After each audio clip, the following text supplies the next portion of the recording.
कभी कभी दुनिया के आम नियम वहाँ काम नहीं आते, जहाँ कुछ अनजानी और खौफनाक शक्तियाँ अपना खेल खेलती हैं। आज के इस विश्लेषण में हम सीधा एक ऐसी सच्ची घटना में उतरने वाले हैं जिसे सुनकर रोंगटे खड़े हो जाएंगे। The Manali 28 km mystery. चलिए सीधा इस रहस्य में चलते हैं। तो कहानी शुरू होती है रात के ठीक 3:30 बजे। कमरे में एकदम सन्नाटा था। तभी अचानक साहिल की आँख खुलती है, एक लोरी सुनकर। चंदा है तू, मेरा सूरज है तू। जब उसने सामने देखा तो नज़ारा दिल की धड़कन रोक देने वाला था।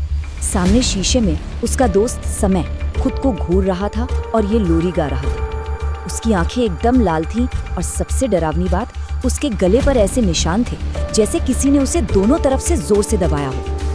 अभी साहिल और उसके बाकी दोस्त कुछ समझ ही पाते कि तभी समय उनकी तरफ पलटता है। उसके चेहरे पर एक अजीब सी, बिल्कुल बच्चों जैसी डरावनी मुस्कुराहट थी और वो पूछता है, अगर मैं रात को खिड़की पर दस्तक दूं तो तुम खिड़की खोल के मेरी मदद करोगे ना? और बस इतना कहते ही वो अचानक जमीन पर गिरकर बेहोश हो जाता है। सच में ये पल किसी की भी रूह कंपाने के लिए काफी है। लेकिन ये खौफनाक रात आखिर शुरू कैसे हुई? आइए शुरुआत से इस पूरी घटना को समझते हैं। Part 1, the tragic setup. चलिए थोड़ा पीछे चलते हैं। उस वक्त जब 4 दोस्तों ने, साहिल, चिराग, अरुण और समय ने रोजमर्रा की जिंदगी से थोड़ा ब्रेक लेने के लिए मनाली जाने का प्लान बनाया था। अब देखिए, ये दोस्तों की कोई आम छुट्टी नहीं थी। हकीकत में एक बहुत ही गहरे दुख से गुजर रहा इंसान अक्सर अंदर से कमजोर हो जाता है और समय अपनी जिंदगी के सबसे बुरे दौर से गुजर रहा था। वो अपने छोटे भाई के जाने के गम में डूबा था, जिसकी सिर्फ 3 महीने पहले एक स्कूल ट्रिप एक्सीडेंट में मौत हो गई थी। समय अंदर से पूरी तरह टूट चुका था और आगे चलकर हम देखेंगे कि कैसे उसका ये गहरा दुख उस खौफनाक शक्ति का सबसे बड़ा हथियार बनने वाला था। Part 2, the valley of death. Trip के तीसरे दिन दोस्तों की इस टोली ने एक बहुत ही खूबसूरत लेकिन साथ ही साथ काफी बदनाम जगह पर जाने का फैसला किया, रोहतांग पास। और बस यहीं से सब कुछ बिगड़ना शुरू हुआ। लोकल भाषा में रोहतांग का असल मतलब क्या होता है ये जानना बहुत जरूरी है। इसका मतलब है लाशों का ढेर या मौत की घाटी। उनके होटल के रिसेप्शनिस्ट ने उन्हें सख्त चेतावनी दी थी कि किसी भी हाल में शाम 6 बजे से पहले वापस आ जाना, क्योंकि वहाँ के लोगों का मानना है कि अंधेरा होने के बाद वहाँ एक मायावी साया भटकता है जो मुसाफिरों को अपने जाल में फंसाकर अपना शिकार बनाता है। वार्निंग एकदम साफ थी, पर दोस्तों ने इसे पूरी तरह अनसुना कर दिया। उन्हें लगा कि ये तो बस टूरिस्ट्स को डराने और पैसे ऐंठने का एक तरीका है, एक टूरिस्ट ट्रैप है। और दोस्तों, यही उनकी सबसे बड़ी और जानलेवा गलती साबित हुई। जब उन्होंने वापस लौटना शुरू किया तब तक रात के 9:15 बज चुके थे और पूरा रास्ता एक बेहद घने और अंधेरे कोहरे की चादर में छिप चुका था। Part 3, the 28 kilometre loop. अब यहाँ से शुरू होता है असली डर, एक साइकोलॉजिकल हॉरर। इस खतरनाक पहाड़ी रास्ते पर विजिबिलिटी लगभग 0 हो चुकी थी। बाहर सिर्फ कोहरा था और सन्नाटे को चीरती हुई सिर्फ उनकी गाड़ी आगे बढ़ रही थी। अरुण जो गाड़ी चला रहा था, उसने स्पीड काफी कम रखी थी। गाड़ी 30 किलोमीटर पर आवर की रफ्तार से बस रेंग रही थी। डर का माहौल सोचिए। सड़क के एक तरफ गहरी खाई थी और कोहरे की वजह से अगला मोड़ तक नजर नहीं आ रहा था। ऐसी हालत में एक छोटी सी भी गलती का सीधा मतलब था सीधे मौत की नींद सोना। इसी कोहरे के बीच अचानक उन्हें सड़क किनारे एक पत्थर दिखाई देता है जिस पर लिखा था मनाली 28 किलोमीटर। चलो यहाँ तक तो सब नॉर्मल था, लेकिन डर का असली खेल तब शुरू हुआ जब 20 मिनट गाड़ी चलाने के बाद उन्हें बिल्कुल वही पत्थर दोबारा दिखा और फिर थोड़ी देर बाद तीसरी बार। अब तक उन्हें समझ आ चुका था कि ये कोई भ्रम नहीं है, वो सब एक अंतहीन और डरावने लूप में बुरी तरह फंस चुके हैं। अब देखिए, हैरानी की बात ये थी कि उस एक ही पत्थर पर हर दोस्त को एक अलग ही चीज दिखाई दे रही थी। चिराग ने दावा किया कि वहाँ सफेद धोती पहने एक आदमी खड़ा था, जबकि साहिल को वहाँ एक छोटी बच्ची दिखी जिसके हाथ में खिलौना था। और अरुण ने कहा कि उसे वहाँ एक काला घोड़ा खड़ा हुआ दिखा।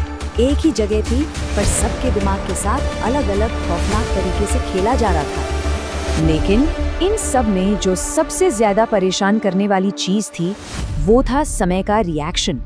उसको उस पत्थर पर कोई साया नहीं दिखा, बल्कि वो एक अजीब से ट्रांस में, यानी एक बेहोशी जैसी हालत में चला गया।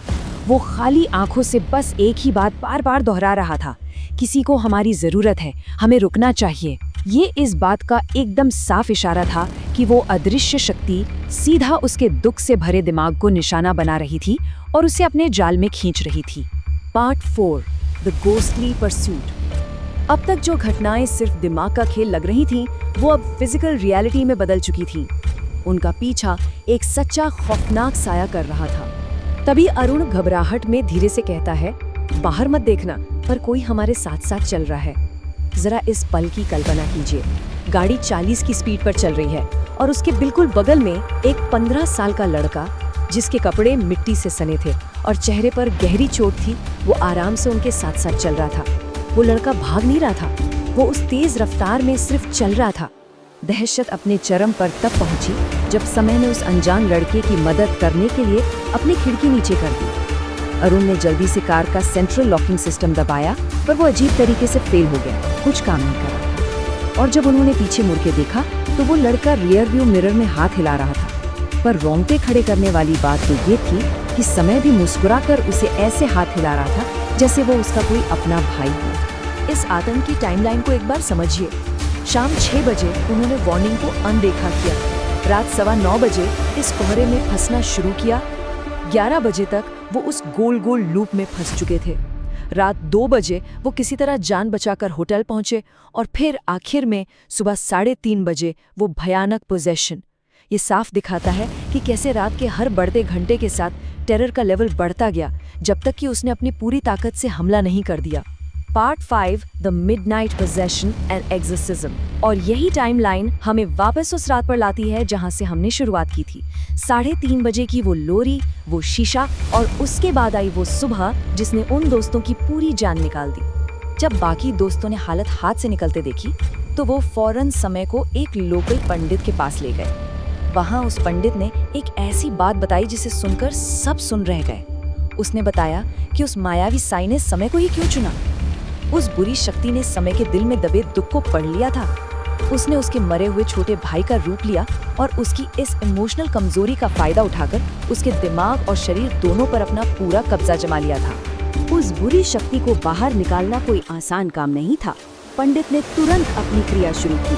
सबसे पहले नजर उतारना, उसके बाद झाड़ फूंक और फिर एक बेहद खास पूजा। ये लंबा सिलसिला तब तक चलता रहा जब तक समय के शरीर ने अचानक रिएक्ट नहीं किया। उसने भयानक उल्टियां की, जिसमें से एक एकदम गाढ़ा काला तरल पदार्थ बाहर निकला। ये उस बुरी शक्ति के उसके शरीर से हमेशा के लिए बाहर निकल जाने का आखिरी और पुख्ता इशारा था। Part 6, the aftermath. तो झाड़ फूंक कामयाब रही। आज अगर देखा जाए तो समय फिजिकल तौर पर बिल्कुल ठीक है और अपनी नॉर्मल जिंदगी जी रहा है।